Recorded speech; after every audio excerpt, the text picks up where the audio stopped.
Assalamualaikum warahmatullahi wabarakatuh.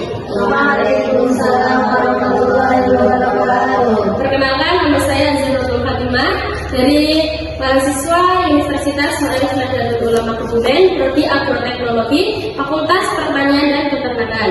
Kepada Mbak Santri Nurul Falah.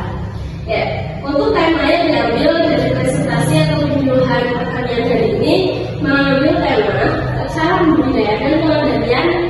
pembudidayaan tanaman terong Supermasubi dan pengendalian hama penyakit.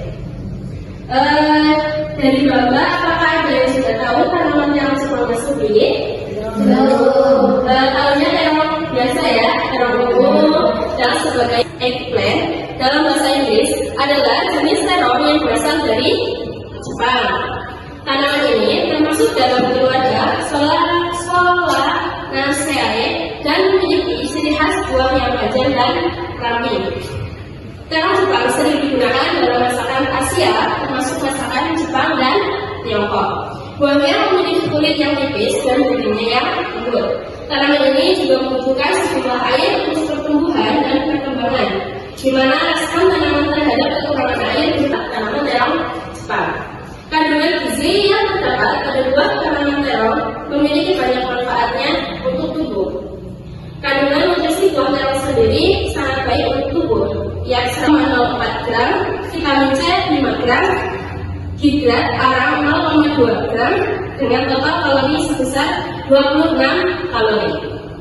Selanjutnya, tanaman terong Jepang juga memiliki keunggulan, yaitu bentuk dan warna yang menarik, tekstur dan rasa yang lezat, kandungan gizi, fleksibilitas dalam penggunaan, ada memiliki varietas yang tepat. Sudah ada gambaran tanaman terong Jepang? Sudah. Untuk selanjutnya, apakah ada yang tahu cara pembudidayaan tanaman terong Jepang itu sendiri? Mungkin sedikit gambaran ya untuk cara pembudidayaan tanaman terong Jepang. Yang pertama, persiapan lahan. Setelah itu, pengolahan. Gulma itu apa? Ada yang tahu gulma? Gulma adalah Tanaman pengganggu. ya, betul, tanaman pengganggu. Setelah itu, setelah pembuangan gulma, persiapkan media tanam, entah itu tanah, ada campuran pupuk kandang, sekam dan lain-lain. Setelah itu pembuatan bedengan. Nah, setelah itu untuk persiapan lahan sudah semua. Setelah itu kita tinggal memilih bibit yang baik ya. Setelah itu ketika kita sudah memilih bibit yang baik, lalu kita tanam bibit tersebut ke biasanya ada ulat raya, trips, serta percak daun dan kumbang daun, hama dan penyakit ya.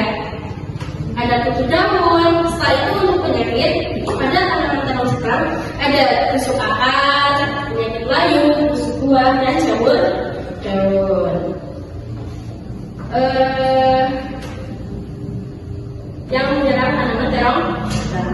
Ya, mungkin dari Bapak ada yang ingin bertanya tentang terong Jepang. Izin bertanya Mbak, Ya. untuk kan tadi disebutkan ada virusnya, ada virus Gemini lah. Cara pengendalian virus Gemini itu bagaimana? Ya, ada yang lain atau mungkin ini dijawab dulu? Dijawab dulu ya. Betul, bisa menyerang. Dan bagaimana cara pengendaliannya? Oke. Di sini virus Gemini cara pengendaliannya itu bisa menggunakan jadam sulfur. Ya, jadam sulfur itu sendiri diantaranya ada belerang, soda api, garam kasar, air hujan atau air AC. Setelah itu, setelah bahannya sudah tercampur, siapkan ember atau wadah berukuran lebih dari 5 liter dan alat pengaduk.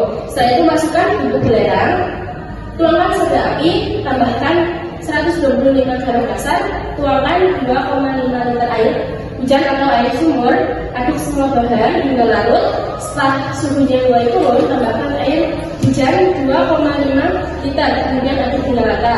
Setelah itu, setelah semua rata, tutup wadah dan diamkan selama kurang lebih 1 jam atau sampai larutannya dingin. Dan yang terakhir, dadar sirup pun siap digunakan. Untuk dosis yang digunakan 5 liter per liter air. Aplikasinya dilakukan dengan cara disemprotkan. Ya, selanjutnya ada yang ingin bertanya lagi. Saya mau izin bertanya. Ya, perkenalkan nama dan alamatnya. Perkenalkan, nama saya Dewi Pujatun dari Soang. Saya izin bertanya bagaimana morfologi tanaman terong Jepang ya. Terima kasih pertanyaannya. Pertanyaannya bagaimana morfologi? Iya. Tanaman terong Jepang. Morfologi tanaman Jepang diantaranya adalah akar. Seperti tanaman biasanya ya, Mbak. Iya. Tidak beda. Lihat gambarnya Mbak. Ini ada akar tanaman Jepang. Setelah itu ada batangnya. Batangnya juga ungu. Setelah itu ada daun. Daunnya itu untuk ini batang yang atas ini di sini itu berwarna ungu-unguan. Ada bunga tanaman terong Jepang seperti ini. Tidak beda jauh dengan tanaman terong seperti biasa. Selanjutnya, apakah ada yang ingin bertanya? Saya mau izin bertanya. Perkenalkan nama dan alamatnya. Perkenalkan, nama saya Dede Kusumina, saya dari Kuring. Ya. Pertanyaannya, apakah syarat tumbuh tanaman terong Jepang? Ya, baik, terima kasih untuk pertanyaannya. Bagaimana syarat tumbuh tanaman terong Jepang? Syarat tumbuh tanaman terong Jepang yaitu tanaman terong dapat tumbuh dan berproduksi baik di dataran rendah sampai dataran tinggi sekitar 1000 meter di atas permukaan laut. Selama pertumbuhannya, terong mengkehendaki keadaan suhu udara 18 sampai 25 derajat Celcius. Cuaca panas dan iklimnya kering sehingga cocok ditanam pada musim kemarau. Pada keadaan cuaca panas akan merangsang dan mempercepat proses pembungaan dan pembuahan. Jadi untuk tanaman terong ini baiknya ditanam pada musim kemarau. Ya, terima kasih banyak atas partisipasinya dan sudah mau mengikuti penyuluhan pertanian dengan tema budidaya tanaman terong Jepang dan pengendalian hama penyakitnya. Dan terima kasih juga kepada Bapak yang telah memberikan pertanyaannya kepada saya. Dan mungkin cukup sekian dari saya. Apabila saya banyak kesalahan tata cara berbicara, entah itu sikap, mohon dimaafkan. Terima kasih untuk semuanya. Wassalamualaikum warahmatullahi wabarakatuh. Waalaikumsalam warahmatullahi wabarakatuh.